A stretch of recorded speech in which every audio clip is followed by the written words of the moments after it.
Friends, এখন আমরা রেলওয়ের যে সিরিজ চালাচ্ছি, রেলওয়ে গ্রুপ ডির জন্য যে অঙ্কের ক্লাসগুলো চলছে, সেখানে আমি তোমাদের দেখাচ্ছি যে ইউনিট ডিজিট বা ডিজিটাল সাম কী করে তোমাদের সাহায্য করে। ঠিক আছে, এবং তারই একটা ছোট্ট নমুনা দেখো এই প্রশ্নের মধ্যে। দেখো, একটি এসএসসি সিজিএল 2024 থেকে প্রশ্নটা নেওয়া হয়েছে। তোমরা কি ভাবতে পারবে যে এই প্রশ্নটার মধ্যে ইউনিট ডিজিট কী করে তোমাদের সাহায্য করবে? ভাবতেই পারবে না। দেখো, 25 হোল টু দি পাওয়ার 4 আছে ওপরে, তাহলে 25 ইউনিট ডিজিট কত? 5। 5-এর পাওয়ার যাই হোক না কেন সবসময় ইউনিট ডিজিট 5ই দেবে, বলো একদম ঠিক। 1 to 50 থেকে আমি দেখতে পাচ্ছি 0 হচ্ছে ইউনিট ডিজিট, প্লাস 1 তো 1 তো নিজে ইউনিট ডিজিট, আর মাইনাস আবার 25 মানে হচ্ছে 5, 5-এর হোল স্কোয়ার মানে হচ্ছে 5ই পাবো, বলো একদম ঠিক। তাহলে এই লব থেকে আমি সমস্ত সংখ্যাগুলো ইউনিট ডিজিট নিয়ে নিলাম। পরে যারা বসে যাতে দেখতে পাচ্ছি 25 আছে, 25 মানে হচ্ছে 5, 5-এর হোল স্কোয়ার মানে 5ই দেবে ইউনিট ডিজিট। 25 থেকে 5 পাবো, আর প্লাস আছে 1। তাহলে এবার দেখো তো, 5 মাইনাস 5 এখানে ক্যান্সেল আউট হলো। ক্যান্সেল আউট কী করে হলো? এখানে হতে পারতো 125, এখানে হতে পারতো 25, বা এখানে হতে পারতো 45, যাই হোক না কেন। তাহলে আলটিমেট ইউনিট ডিজিটের ডিফারেন্স কত হবে? 0ই হবে।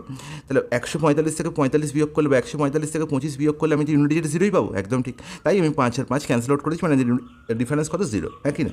আর 0 আর 1-এর যোগফল কত? 1 হবে উপরে। তাহলে ওপরে পেলাম 1 ইউনিট ডিজিট। উপরে যে সংখ্যাটা পাবো তার ইউনিট ডিজিট কত হবে? 1।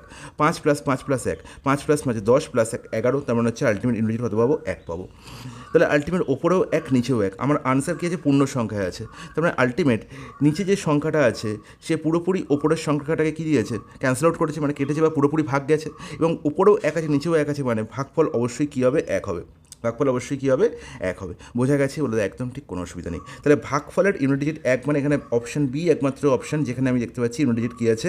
1 আছে। তখন অপশন বি হয়ে গেলাম কারেক্ট আনসার, কোনো অঙ্কই করতে হলো না। ক্লিয়ার? বলে একদম জলের মধ্যে পরিষ্কার, কোনো অসুবিধা নেই। এবার এই প্রশ্নটাই যদি আমায় করতে হতো অ্যাপ্রোচ দিয়ে, তাহলে আমি কীভাবে করতাম? খুব ভালো করে বোঝো। অ্যাপ্রোচ কী বলে? আর এখানে দেখতে পাচ্ছি 25 whole to the power 4, 1250 plus 1।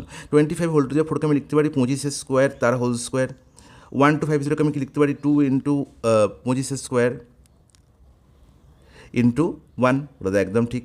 2 into 25 square মানে 625, ইন্টু 2 মানে 1250, আর 1 স্কোয়ার লিখতে পারি, মাইনাস 25 স্কোয়ার যেটা মানে লিখে দাও, বাই নিচে যেটা আছে সেটা থাক। ওকে, তার মানে উপরে দেখো কি লিখতে পারি? 25 স্কোয়ার মানে 25 স্কোয়ার প্লাস 1 স্কোয়ার এর হোল স্কোয়ার, হ্যাঁ কি না? বলো একদম ঠিক। a প্লাস বি এর হোল স্কোয়ার, আর মাইনাস 25 স্কোয়ার লিখতে পারি, বলো একদম ঠিক। নিচে কী আছে? যা আছে থাক। তাহলে আলটিমেট এখানে দেখো a স্কোয়ার মাইনাস বি স্কোয়ারের গল্প, তাহলে a plus b, a minus b, 25 square plus 1 minus 25 একটা, আর 25 স্কোয়ার প্লাস 1 প্লাস 25 একটা। আমি এ মাইনাস বিকে আগে লিখেছি, আমার ইচ্ছা। তাহলে আলটিমেট দেখো নিচে যে পড়ে আছে সে একদম 25 স্কোয়ার প্লাস 1 প্লাস 25 দেখতে না, তার মানে এ ক্যান্সেল আউট হয়ে গেল। তাহলে পড়ে এলো 25 square plus 1 minus 25, 25 square 625 minus 25, 600 plus 1 601 হয়ে গেল কারেক্ট আনসার। ক্লিয়ার? বলে জলের মধ্যে পরিষ্কার, কোনো অসুবিধা নেই।